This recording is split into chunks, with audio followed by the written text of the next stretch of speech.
At the moment, most everything we're hearing about Justice Ginsburg's death revolves around battle lines being drawn across D.C. and beyond.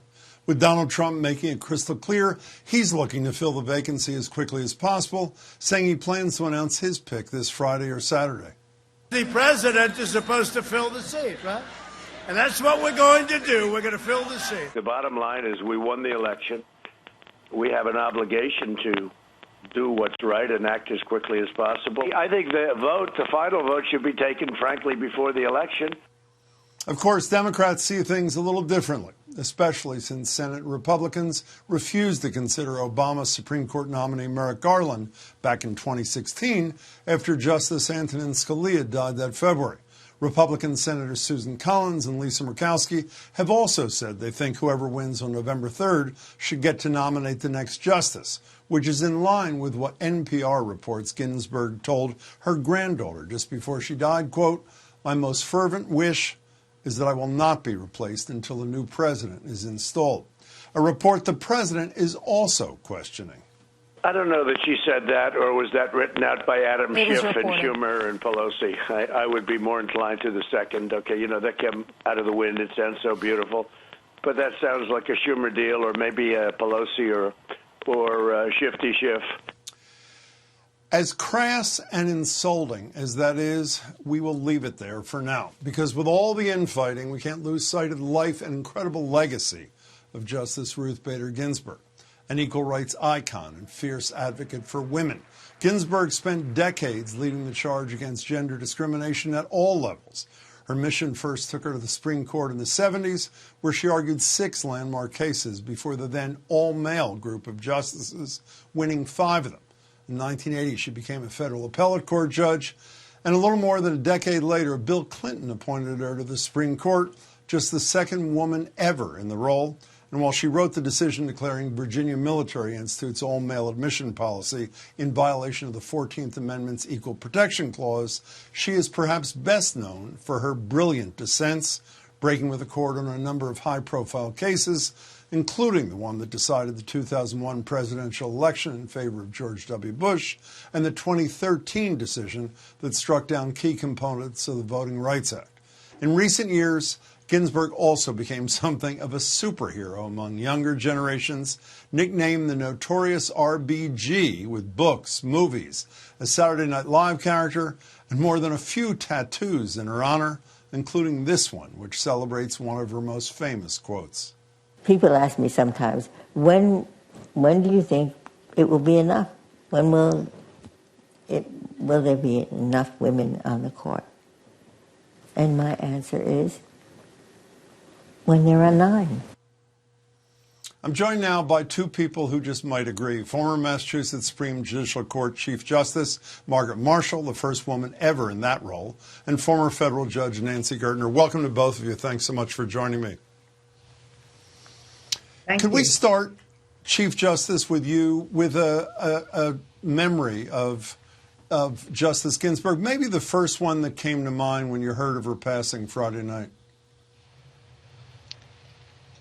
I'll start with that memory, but it's not a very, it's not a serious one. The last time I saw Justice Ginsburg, we were at a luncheon in Washington, and there were several tables, and I wasn't seated at her table. I was seated at another table.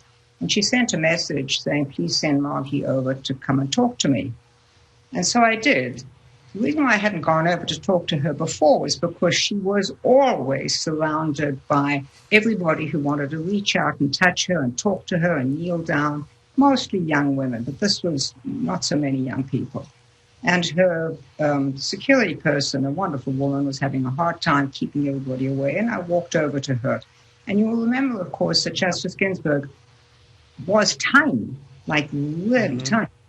And so I had to reach down to hug her. And I saw she was wearing red high-heel shoes. I just said, "Ruth, how can you wear high heels at your age?" I never refer to her as Ruth in public, never, ever. And she just looked at me and just said, "You should try it sometime."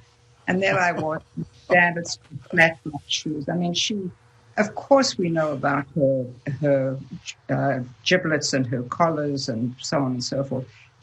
But later in life, I mean, those shoes that she wore. I mean, I don't know, Nancy, when was the last time that you teetered around on high heels? But I haven't done it for a long time. And these were high heels. Loved it. I haven't done it in ages either, so we're all in the same boat. Nancy, you wrote this fabulous piece in the Washington Post about Justice Ginsburg, and you said the first time you saw her in person, you said to yourself, this is the woman I want to be. Flesh that out a little bit for us, if you would. Well, I was in my 20s, late 20s. There were conferences of women lawyers every year. We would go from city to city. It was very funny. The first conference had started at NYU, and there was only one woman lawyer because that was the only one we could find. And then over time, more of us became lawyers. And this was, Ruth was the keynote speaker, presenting her cases, the cases that she was going to bring as part of the ACLU Women's Rights Project. And I mean, I must have mowed over numbers of people to get to the front row. I'm pretty aggressive, just so that I could sit there and listen to her talk. And she was talking about what her plans were, really a consistent vision about sex discrimination from then to today. And she was talking about her legal strategies, which were way ahead of their time and brilliant. And for me, it was, here was a woman, a well-educated woman who was going to use these extraordinary talents for social change, and in particular for gender equality.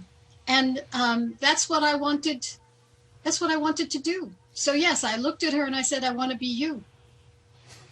You know, Chief Justice, I was watching some video of Justice Ginsburg introducing you and 3 other women Chief Justices at a Bar Association of New York event. And by the way, we have a beautiful photograph of the 2 of you together at another event, this one at Harvard when she won the Radcliffe Medal. It's a beautiful photograph. She was the 2nd woman on the country's highest court. You were the 2nd woman on our state's highest court.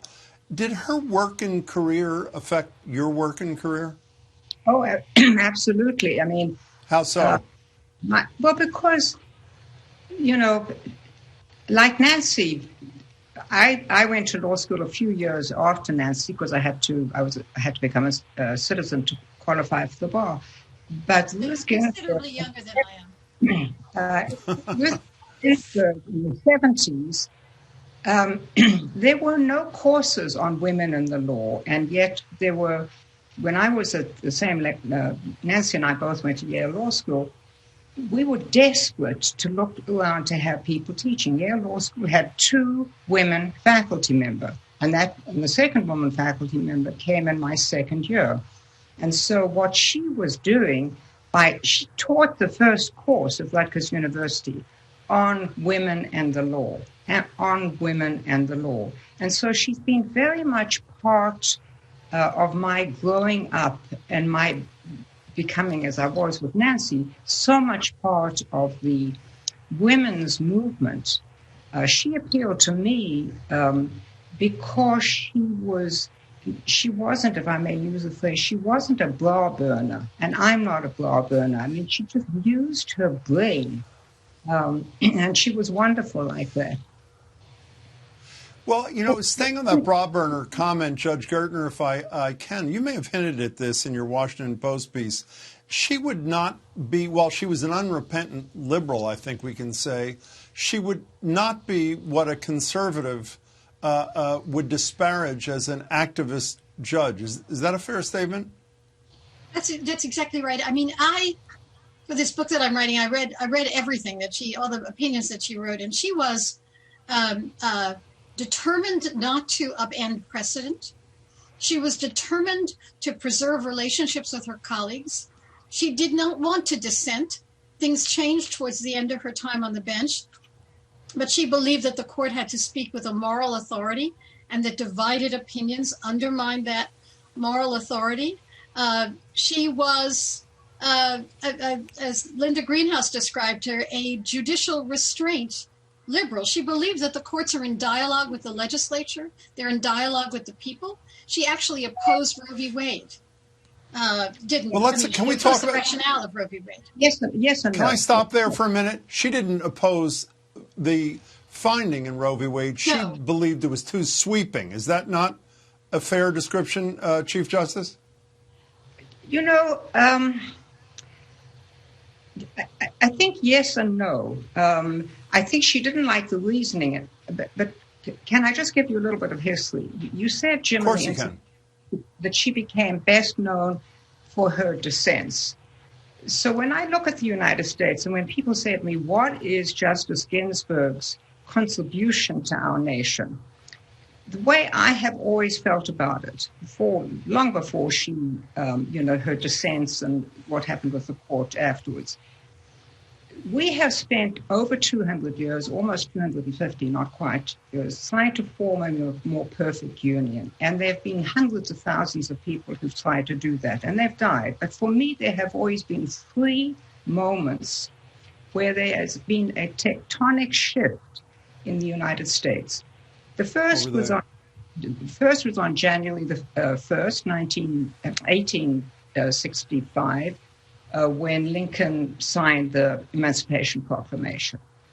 Up until then, battles, fights, you know about the Constitution, that was a shift.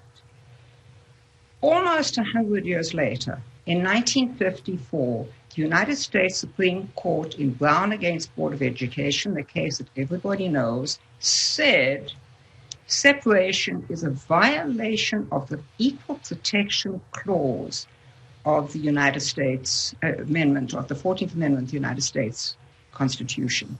The third, which is not a case that people know about very often, it's been mentioned recently, is Reed against Reed. It was a case which Justice Ginsburg did not argue, but she wrote the brief. And what the brief said was gender discrimination is a violation of the Equal Protection Clause of the 14th Amendment. And the United States Supreme Court accepted that. Now, there is a difference between equality and discrimination. Equality is where you get treated for all purpose. Discrimination is you can't discriminate me in my wages or hours or whatever it is. The interesting thing about Roe against Wade, which is how I gave that background, is Justice Ginsburg, one of the cases that she was going to bring, it was already in the pipeline, was representing a woman who was in the armed services who became pregnant. And in the armed services at that time, if you were a woman and you wanted to keep your position, you had to either have an abortion or leave the armed services, either an abortion or the armed services. And she was bringing the case on those grounds to say this is a violation of the equal protection provision of the 14th Amendment. What happened was the government settled, they changed that requirement, and the woman stayed in, so the case could no longer proceed in the courts.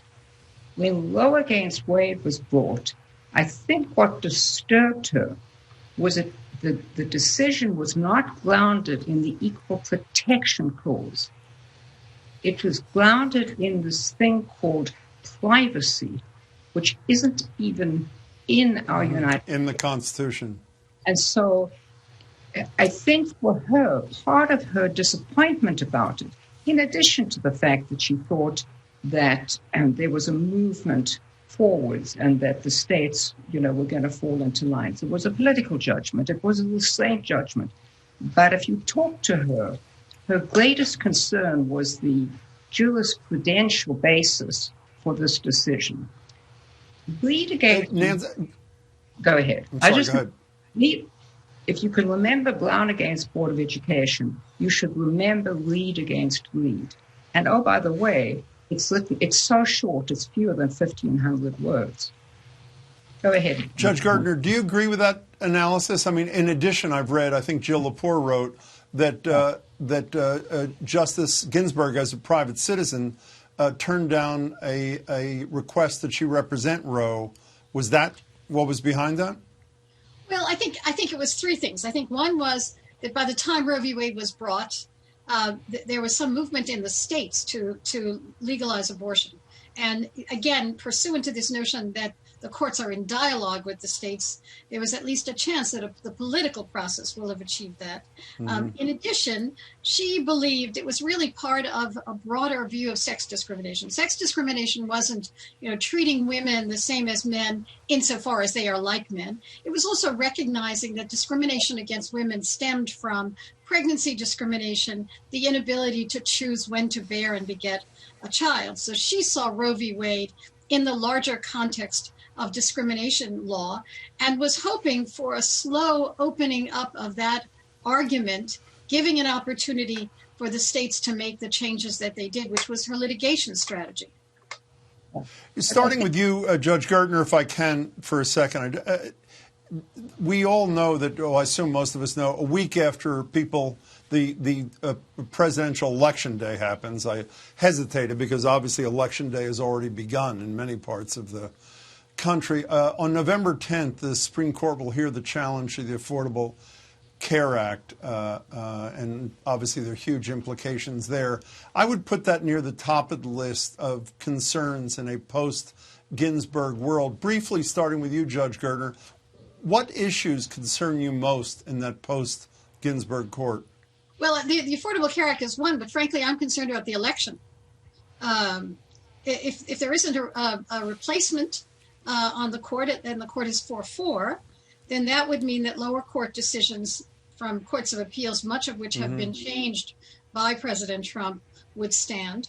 And if it is, 6-3 because of a rush through nominee, then essentially it will be Bush v. Gore all over again. And so that's troubling. That is troubling. How about the Affordable Care Act is hanging by a thread. If the court is 4-4 when that case is argued, then the lower court decision throwing out the Affordable Care Act will stand. How about you, Chief Justice, briefly, if you can? I share Nancy's concern. I really do. And whenever you've got a 4-4 court, you worry about because you've got the lower cases. But over the long run, without Justice Ginsburg, I would say what we are missing from the court is a lived experience of having some kind of, either race discrimination, gender discrimination, sexual orientation discrimination, disability. There's nobody on the court who has had that kind of lived experience other than Justice Sotomayor. Yes, I understand about Justice Kagan and so on and so forth, but I would worry about race, I would worry about equality, I would worry about making ours a more perfect union. But courts do not make democracy. Courts, judges do not uphold democracy. I think we have become lazy. I think we have been tossing far too many political issues to the courts. That's not a judicial restraint issue. And I think if you want to maintain this democracy and make a more perfect union, it takes voting, it takes getting out, it takes getting organized. You can't just sit back and say, oh, well, the judges will decide it. You can't do that. So we may have a very conservative court, particularly if this president appoints another justice, but that ain't the place to maintain democracy. It's hard work. But I agree with Nancy. I think this election... There's a funny story about the Lilly Ledbetter case, that she was the only one on the court that didn't get a government paycheck. And so when the issue came up about pay equity, she knew that in private industry, you don't know what other people are making. Not so with the government. And she brought that experience to the table. Sure. And by the way, that ultimately became the first statute signed into law by President Obama. I want to change gears for the remaining minutes. As I mentioned earlier, more than 4 years ago, there was another Supreme Court justice who died, Scalia, and the Republicans in the Senate, as we all know, refused to consider Obama's pick because they said it was too close to the election, 8 months.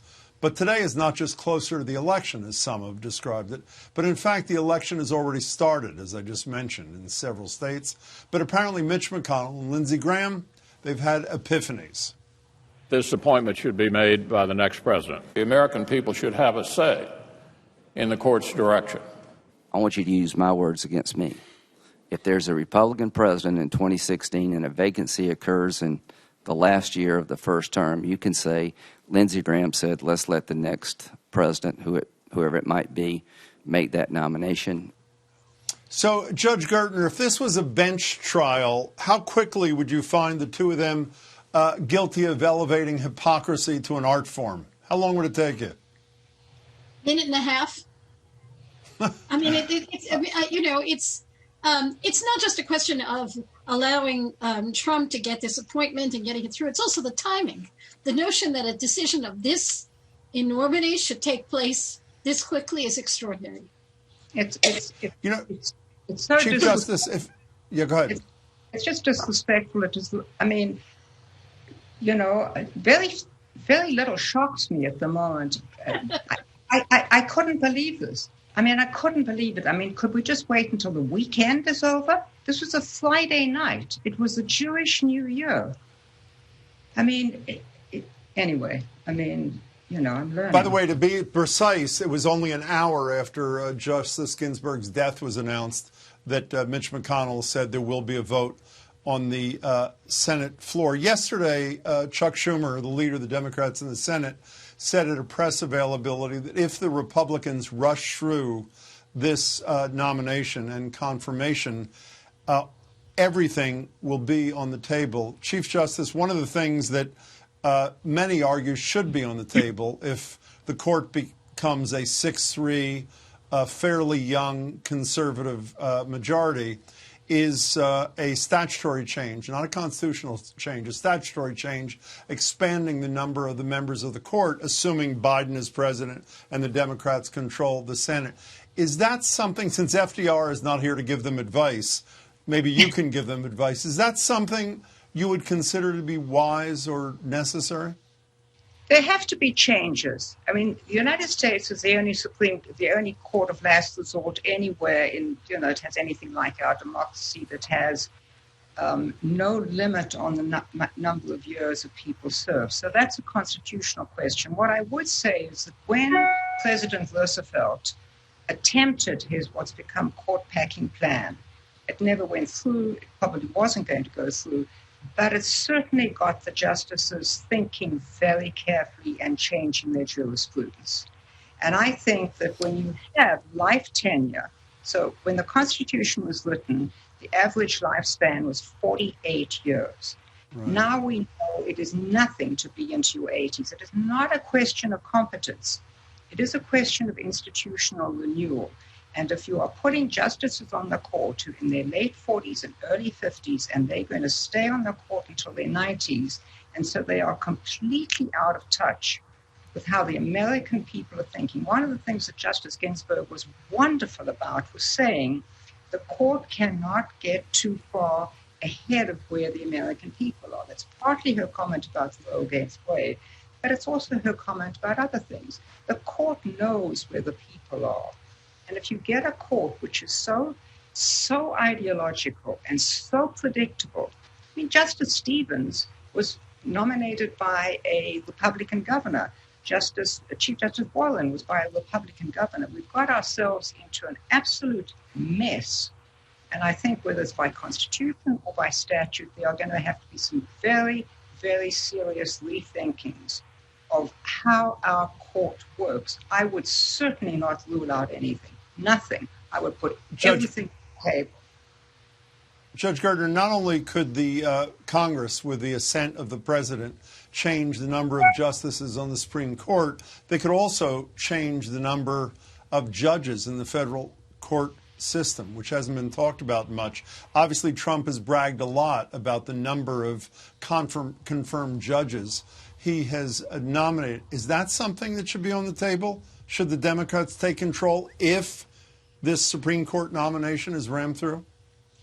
I think that I agree with Margie that everything should be on the table. However, the judiciary is a very unique institution.